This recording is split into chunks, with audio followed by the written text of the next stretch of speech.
Yeah, hey guys, welcome back to this channel. As always, my name is Ronnie. For those of you who don't know yet, but in this channel, I talk about my personal finance, how I go about doing things money-wise, how I go about doing things to become financially independent and not relying on, a job as an income. So, in this video, I'm going to talk about, the little hint what I realized with successful people. Like, for example, we were watching a movie a couple of days ago, and it has Will Smith on it.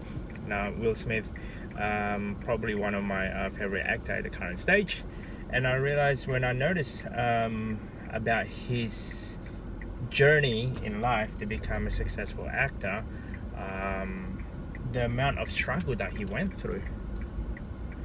I was quite amazed. I guess a lot of people don't see the amount of struggle that a lot of companies or each individual go through before they become successful. And what I realized is this: when they fall over, and if they weren't success on the first time, they will keep on trying again and again until such time they actually being successful. 7-Up is a soda company or a soda brand. In the background story of 7-Up is pretty much it took them 7 times in order for them to figure out the correct formula and release it in the market, and until this day you still have that product. Elon Musk, another entrepreneur that I sort of follow, with his product alone, SpaceX, the spaceship company, a rocket company, let's say, as well as that his Tesla. It took him a while before he actually get there. So where am I going with this? Where am I going with this is pretty much when it comes to property investing, or with passive cash flow, your goal, if you have the very big burning desire, you do whatever it is every day in order for you to get there. Like I myself, for example, I minimize my work. Now I'm actually a lot more focused on this channel. This channel alone, when I first started, I didn't know where it was going, and I realized to myself, I try to be open with you guys as much as I can when it comes to money, investing, how we go about saving money, and bits and pieces on how we do things here in Sydney, Australia. And yeah, I'll try to post them as regular as possible, because consistency is the key, I guess, in a sense. And I realize there's most people as well, like when you look at a lot of successful people, they keep on consistently trying their best to do whatever it is to achieve their goal. Now, companies alone, they do this. They have, I guess, a goal, a mission statement in a sense. You should have your own mission statement in order for you to achieve your goal. Because if you don't write your own mission statement, if you don't have a goal for yourself, you're bound to be building someone else's goal. I'm sure you guys heard that before. And that applies with myself. That applies also with, most successful people out there. Like, for example, when I first started property investing, I did not know what I was doing. Okay, I did not know, and I failed. I failed in the sense of it was negatively gearing. It costing me a lot more money to hold the property. I was working 7 days a week, and that was the draw point. The draw point was property investing is supposed to be, give you this lifestyle or give you this income that is, beyond your means, let's say. It turned out to be that I have to work 7 days, work out to be, it become a nightmare for me. So until I figure out the key, you could pretty much, property can run you to the ground in a sense, because that's what happened to me if you don't know what you're doing.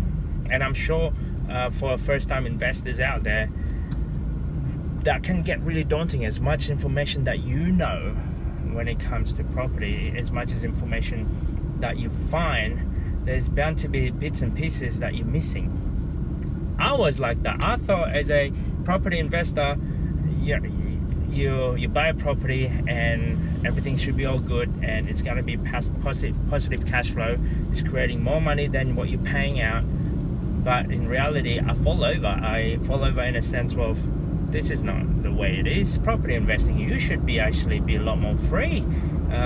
You should be able to replace your income, let's say, from a property instead of just throwing money at it. Now, I must admit, I had that defeat. And when I had that defeat, I was a bit hopeless, and I was a bit, I guess, hated in a sense. I didn't really like property anymore. But I keep on trying and trying again to find a way to get out of that situation. I was able to swap around from our negatively gearing property that was costing me about $1,000 a week or something like that. Like, all I remember that I was working long hours, 7 days a week. I wasn't able to go to take a day off because of it. That's not property investing. However, I found a formula somehow. Like I said beforehand, like most successful people, they keep on trying and trying again until they find the way. And I found that way. And the way I do it is pretty much based on trial and error. I'm not a textbook type of person. I mean, yeah, I read a couple of things here and there, but reality, when you're physically doing it, it's a whole different ballgame. There's a lot of theory, but until such time you physically do it, it's a whole different ballgame. And that goes with property. I mean, you are in control. You are in control of your destiny in a sense. Like, you are in control of your input or output when it comes to investing. Nobody tells you to make a certain decision. It's all up to you. So with that in mind, is if you have a negatively gearing, or if you have a property that is not performing, do something about it so that way it's actually become performing. Leaving it until leaving it out to someone else's, well, it's not gonna help you. Because that's what I thought. In my mind, it's like I thought I had the right team. I thought I had the right the right people that is around me. But it works out, it's not. I'll give you an example of it. Like, for example, buyer's agent. Buyer's agent, it is in a sense, they're in the best interest of them. You pay them a certain amount of fee. They'll do some sort of service for you. But at the end, if you don't upkeep that service, then it's up to you. So you're the one that actually make that decision in a sense. I'm not saying that a buyer's agent is wrong. They give you a lot of information when it comes to property, let's say, when it comes to buying, especially when you're a first timer. But depending what it is that you're looking for as well. Like, in my mind, I thought I had the right team, and I thought I had the right, I guess the key points, let's say, what I want in investment property. But there's other things factor in that wasn't actually being, that I didn't notice when it comes to buying property with a real estate, with a buyer's agent. So you learn, what I realized is, well, you learn as you go. There's a lot of theories saying this and that, but your circumstances will change, and the problem that you'll incur will be different than what you've seen on the book, or you've read on the book, or you've seen on TV or something like that. So I learned bits and pieces throughout my journey as a property investor, let's say, or creating a passive income from real estate, all purely based on, I guess, my experience, my life experience. But at the same time, please note that that experience is priceless if you don't physically do it. You won't get any experience if you don't physically do it. So, I remember an example. I'm sure you guys can relate to this.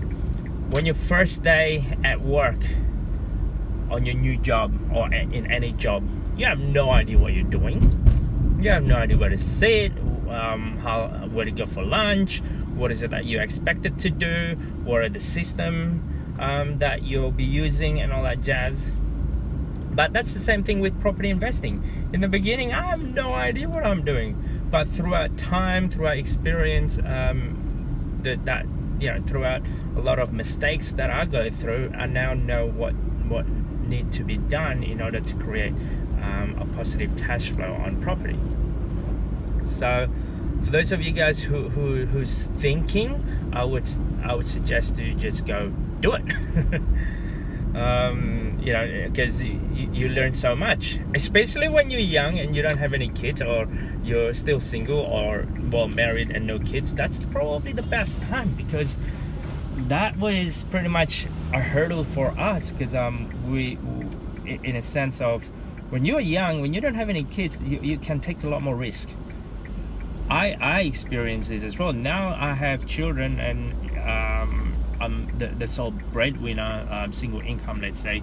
My risk tolerance is a little bit lower, purely because of that. Purely the fact that the older you get, the less risk that I want to take, purely because I don't want anything happen to myself, as well as to my family, if anything happen, I guess, in the future. So for those of you who are young, for those of you who is thinking of investing on property or taking a risk, do it, and try to do it in a small amount. And so, like, investing in a sense, always think of, if you're thinking of putting money on this a certain deal as well, you got to remember that you only have to invest on something that you can afford to lose. Don't invest on something that you cannot afford to lose. So have that mentality, let's say, on changing it as well. Don't expect a return. Expect the experience, let's say, before you're even considering getting a profit from investing. So anyway, that's just my thing today. So don't be afraid. To recap on this video, just pretty much don't be afraid of making a mistake. Don't be afraid of falling over. Start taking control of your own life. Start taking control of, have a plan, let's say, on where it is that you're trying to do, what is it that you're trying to achieve in this world. I don't know about you, but I don't like to work 40-hour week. I don't like going to just clock in, clock out until I'm 60. So I'll talk to you guys in the next video.